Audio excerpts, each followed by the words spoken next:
Kanina pa ako dito ah. May tao ba dito? Hello, mga waiter! Nasaan kayo? Waitress! Ma'am, good morning po. Pwede ko po ba makuha yung order niyo po? Malamang, kaya ako nandito, di ba? Kasi o-order ako. Eh sana, kung lumapit ka kaagad kanina, nandito na yung order ko at tapos na akong kumain. Ma'am, pasensya na po. May inasikaso pa po kasi akong ibang customer. So yun lang yung aasikasuhin mo. Eh nakita mo naman, di ba? May pumasok na bagong customer. Dapat yun yung inaasikaso mo agad. Hindi sa customer na kanina mo pag binigyan ng order. Pasensya na po. May nire-request pa po kasi silang order. Inasikaso ko lang po. Ikaw lang ba waitress dito? Di ba restaurant to? Ang laki-laki nito oh. Ikaw lang yung nag-aasikaso sa lahat?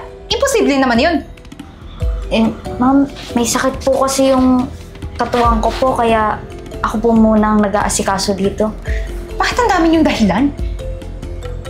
Alam mo, huwag ka na lang mapalusot. Aminin mo na lang na mali ka. Pangit-pangit ang customer service dito. Pati mga waitress ang pangit-pangit. Saan ka ba nakuha? Ha? Paano ka nakapasok dito? Paano ka na-hired?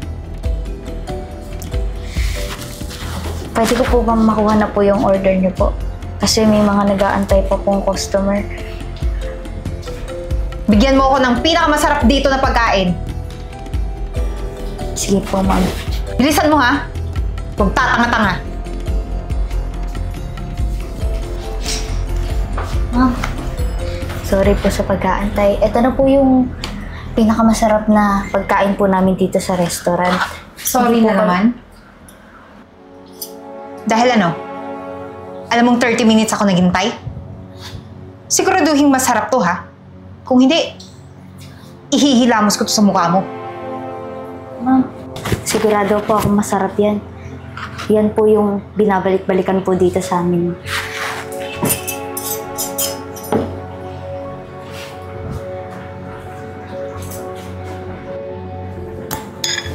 Naman? May problema po ba? Pinaghintay mo na nga ako ng kay tagal. Ang lamig pa? Anong klaseng serbisyo to? Eh, naku ma'am. Alam mo, sisiraan ko talaga tong restaurant na to. Lalong-lalo na ikaw para matanggal ka dito sa trabaho. Ma'am, huwag naman po. Kailangan ko po to yung trabaho ko na to. So, i-explain mo sa akin, bakit malamig to? After 30 minutes kong paghihintay? Tika mo, pati yung rice. Ano to, bahaw? Eh, ma'am, kakausapin ko na lang po yung mga chef po dun sa loob. Ba't ko kailangan sila kausapin? Eh, ikaw to, di ba? Nagsiservisyo sa akin. Ano, para matakpan yung mali mo? Ma'am, hindi naman po sa ganun. Eh, maayos naman po yung pag-serve ko po sa iba. Nagtataka lang po ako bakit po sa inyo hindi po mainit. So, ginagawa mo kung sinungaling? Ha? Hindi naman po, ma'am. Eh, kayo lang po kasi yung bukod tanging nagreklamo po sa ulam eh. Malamang! Magre-reklamo ba ako kung tama tong sinerve mo sa akin? Kung mainit to? Eh, hindi nga din masarap eh. Alam mo ikaw, sinungaling ka. Ma'am, huwag na po kayo sumigaw. Nakakahiya po sa ibang customer. Karapatan ko to bilang customer. At wala akong pakialam kung mapahiya ka.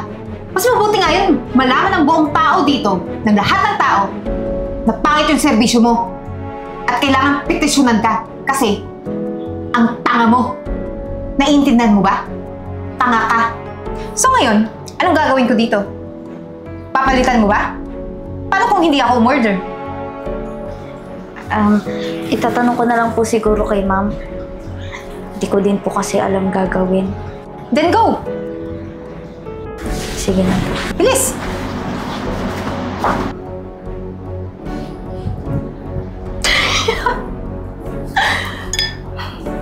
Tanga-tanga talaga.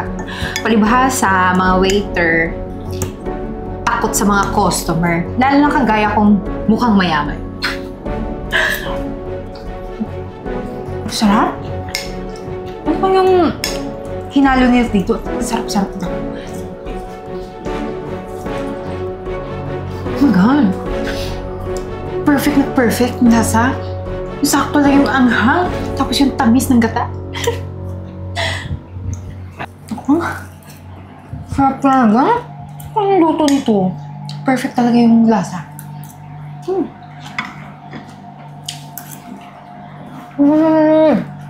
Hindi ko ma-explain. Pero busog na ako. Pa-take out ko na lang ko. Kaya naman ako.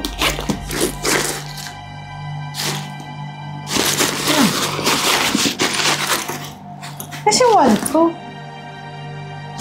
Paano ko magbabayad nito?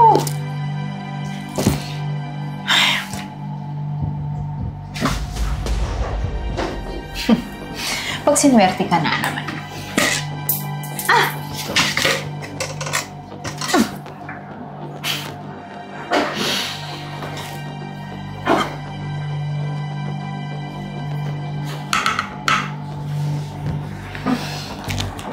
Waiter!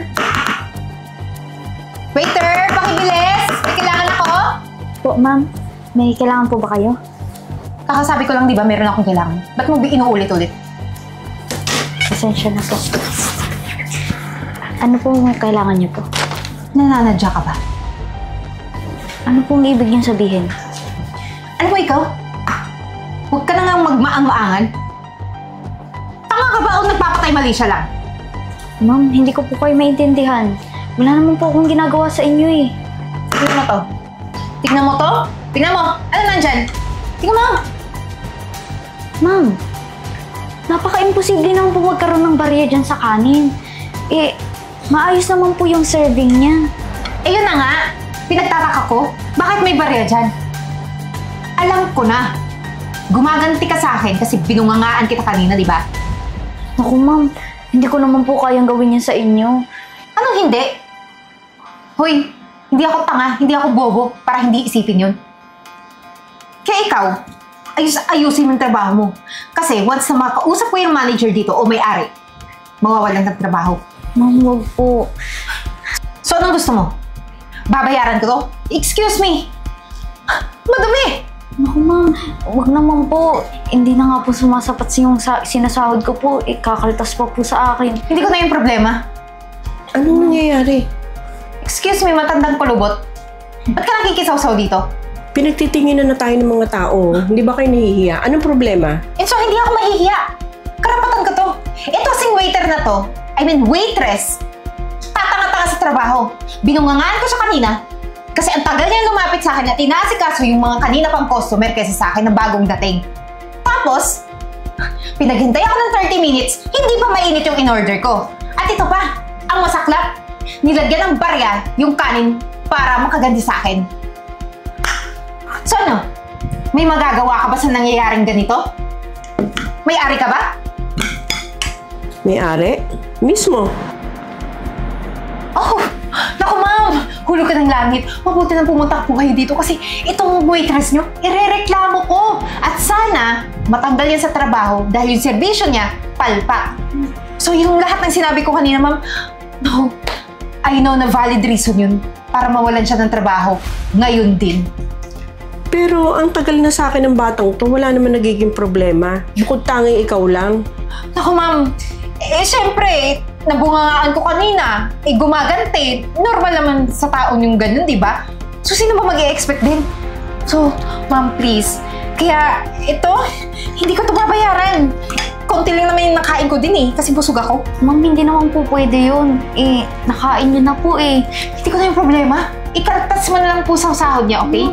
Hindi naman po pwede yun. Sakto lang din po yung sinasahod ko. So, problema ko pa. Kung kulang pa yung sinasahod mo dito. Diyan ka sa amo mo magreklamo. O ano, ma'am? Parang walang lugar para tanggalin ko siya. Kasi hindi ako naniniwala sa sinasabi mo. Wait lang po. Customer is always right, di ba?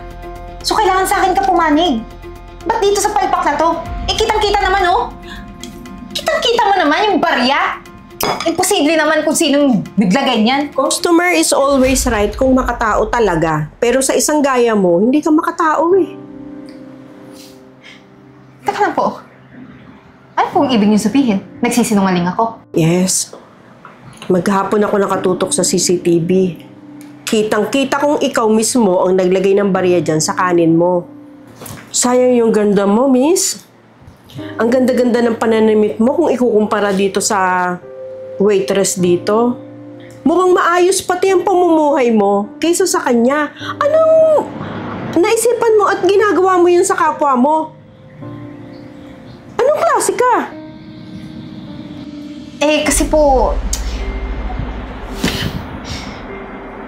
nawawala po yung wallet ko. Wala akong pambayad, kaya nakakita po ako ng barya dyan sa sahig. Yan po yung nilagay ko sa kanin. Ayun. Nawawala pala yung wallet mo. Tapos biglang mang-aabuso ka ng ibang tao. Wala ka palang pambayad. Ma'am, hindi ko naman po sinasadya na wala dito sa bag ko yung wallet. Hindi naman masama ang ugali ko, ano? Para hindi ka pagbigyan. Pwede kang maghugas ng pinggan. Maghugas ka ng pinggan doon para kabayaran dyan sa kinain mo. Bigyan mo siya, Hazel, niyang apron. Pahiram mo muna sa kanya. Teka lang po, ma'am. Dapat yung pinagkainan ko lang yung huhugasan ko, hindi yung sa lahat ng tao. Hindi. Policy yan. Pag di ka nakabayad, talaga maghugas ka ng pinggan or else tatawag ako ng pulis. Ora mismo. Ano?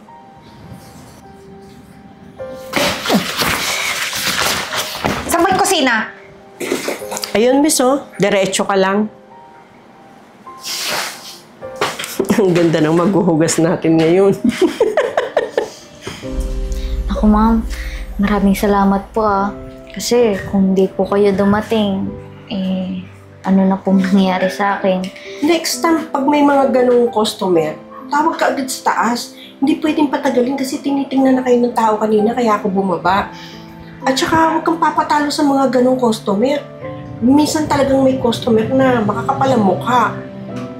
Tapang-tapangan, ganyan. Kaya naman pakita mo, paglaban mo yung right mo. Hindi pwede na titiklop ka lang sa kanila.